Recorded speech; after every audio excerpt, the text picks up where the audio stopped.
उसको ग्रहण करो, ज्ञान को, जो चीजें हैं, जो समझाया है उसको समझो। गुरु कब परीक्षा ले ले, और कब तुम परीक्षा में पास हो जाओ ये तुम्हें कभी पता नहीं लगेगा। तुम ये तीसरी परीक्षा पार कर चुके हैं, बताइए भैरवी शिवकेशी जी। बिल्कुल। तुम ये तीसरी परीक्षा पार कर चुके हो, लेकिन तुम्हें ये पता नहीं लगेगा कि आखिर तुमने कहां और कौन सी ऐसी चीज करके ये परीक्षा पार कर ली। लेकिन ये परीक्षा पार करने का तात्पर्य ये नहीं है कि तुम अपना स्थान बना चुके हो और वो स्थान कभी नहीं खोओगे। परीक्षाएं निरंतर होती रहेंगी और परीक्षाएं होते रहना ही अग्रसर होने की निशानी है। जिस दिन परीक्षाएं होना रुक जाएं, उसके सिर्फ दो ही अर्थ हैं, या तो तुम पात्र नहीं हो या तुमने पूर्णता को पा लिया है। और पूर्णता को पा लेने का तात्पर्य होता है मोक्ष को पा लेना। और अभी तो सब बढ़ रहे हैं उसकी तरफ, हम भी बढ़ ही रहे हैं। परीक्षाएं हमारी भी होती हैं, लेकिन उन परीक्षाओं को जैसे जैसे पार करते जाते हैं वैसे वैसे पदोन्नति होती चली जाती है। पहले से कहीं ज़्यादा ज्ञान घटित हो जाता है, पहले से गहरी बातें समझ में आने लगती हैं। परीक्षाएं सबकी होती हैं। गुरु कहने का तात्पर्य होता है कि अपना सर्वस्व उसके समक्ष निछावर कर देना। कहने का तात्पर्य है अपने स्वाभिमान को उतार के उसके समक्ष दंडवत हो जाना। दंडवत का तात्पर्य ये नहीं है कि तुम्हारा शरीर दंडवत हो, दंडवत का तात्पर्य है कि तुम्हारी आत्मा, तुम्हारा स्वाभिमान, तुम्हारे आंतरिक विचार, सब कुछ तुम गुरु के समक्ष दंडवत होके उसको समर्पित कर देते हो। तुम एक मिट्टी की भांति होते हो, गीली मिट्टी की भांति, और तुम अपने आप को समर्पित करके ये आभास दिलाते हो कि अब तुम्हारा जो भी निर्माण करना है गुरु को उस कच्ची मिट्टी से वो बनाए। चाहे वो सुराही बना दे, चाहे वो घड़ा बना दे, चाहे वो कटोरा बना दे। एक बात और याद रखो, हमेशा वही शब्द का संबोधन करो जो तुम उतार पाए हो। यदि गुरु भाव ना आए तुम्हारे अंदर किसी को लेके, किसी को तुम्हें गुरु कहने का दिल ना करे, तो उसको नाम से बुलाओ।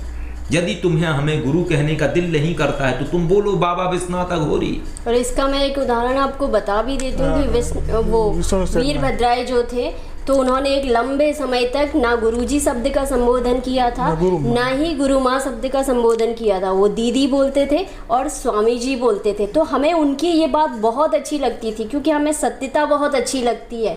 दिल से जो भाव आ रहा है वही व्यक्त करिए। अगर नाम लेने का भाव है तो बिल्कुल नाम लीजिए, लेकिन जिस दिन घटित हो जाएगा उस दिन आप खुद से लोगे, समझ गए। लेकिन अगर भाव अंदर से नहीं है तो ना ज़बरदस्ती का गुरुजी कहने की आवश्यकता है, ना कोई और संबोधन करने की आवश्यकता है। क्योंकि जबरदस्ती का आवरण आप ओढ़ेंगे तो बात वही आ जाती है कि हास्य के पात्र लगेंगे और आप खुद में भी अनकंफर्ट फील करेंगे। तो आपको ऐसा अनकंफर्ट भाव नहीं आना चाहिए जो कि जबरदस्ती का ओढ़ा गया हो। समझ गए बात को? ये अपने आप को समझाना है, समझना है।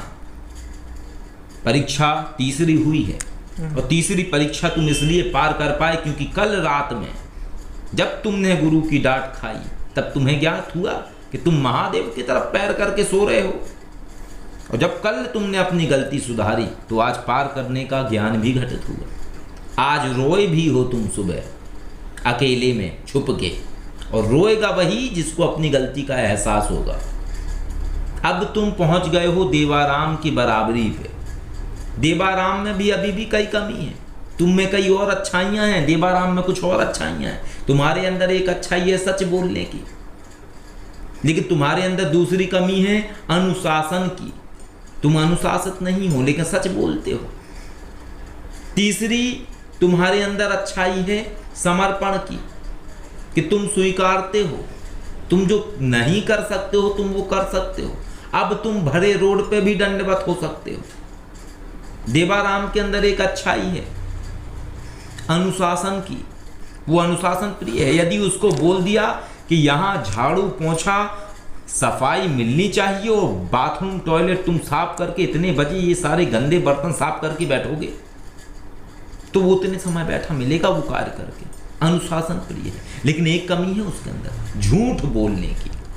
सच नहीं बोलता है वो हमेशा समझता है कि गुरु को वो दिखाऊं मैं जिससे गुरु वो देखे जो वो दिखाना चाहता है, इसलिए वो दूर फिका पड़ा है। वरना वो आ जाता। तो बार बार यही गलती दोहराता है, उसमें सुधार नहीं आ पा रहा है। वो गलती स्वीकारता है, स्वीकारने के बाद अगले पल ही गुलाट खाना शुरू कर देता है, फिर वही गलती रिपीट करता है। और जब तक सुधार करेगा नहीं तब तक आ नहीं पाएगा यहाँ पे, और ना जब तक जाप कर पाएगा जितना बोला है। उसके अंदर की अच्छाई को अपने अंदर ग्रहण करो। उसके अंदर भी अगर यही गुण होगा तो तुम्हारी एक अच्छाई को ग्रहण करेगा, सच बोलने की अच्छाई। एक बच्ची आई थी जिनका जी बता रही है भैरवी शिव के से, उसके अंदर 2 अच्छाइयां थी। पहली अच्छाई सच बोलना, दूसरी अच्छाई अनुशासन। वो जितना कर सकती थी वो खुद करती थी सारी चीजें। तीसरी अच्छाई समर्पण भाव उसके अंदर, उसका समर्पण भाव आते ही प्रणाम करना, उसका समर्पण भाव जाते ही प्रणाम करना, यहां नहीं बाहर के गेट पे प्रणाम करना। ये केवल वास्तविक व्यक्ति ही कर सकता है। अपनी ओहदे को भूल कर जो गुरु के समक्ष दंडवत हो वही वास्तविक है। लेकिन जो होता है वो स्वयं से होता है। तुमने जो किया ये भी पहले से निर्धारित था, कुछ नया नहीं है। महादेव हमें ये बता रहे थे भैरवी शिवकेशी जी को कि परीक्षा के लिए अभिमान तोड़ो, जो आना चाहता है उसको रगड़ो। शिष्य का स्थान गुरु के बगल में नहीं होता है बैठने का, शिष्य का स्थान होता है गुरु के पांव में बैठने का। जो आए सीखने उसको पांव में बिठाओ, फिर चाहे वो पैसा लेके आ रहा हो सीखने को, चाहे वो बिना पैसे दिए फ्री में सीखने आ रहा हो, उसको पैरों में बिठाओ। क्योंकि गुरु के पैरों में जो बैठता है वही सीख सकता है।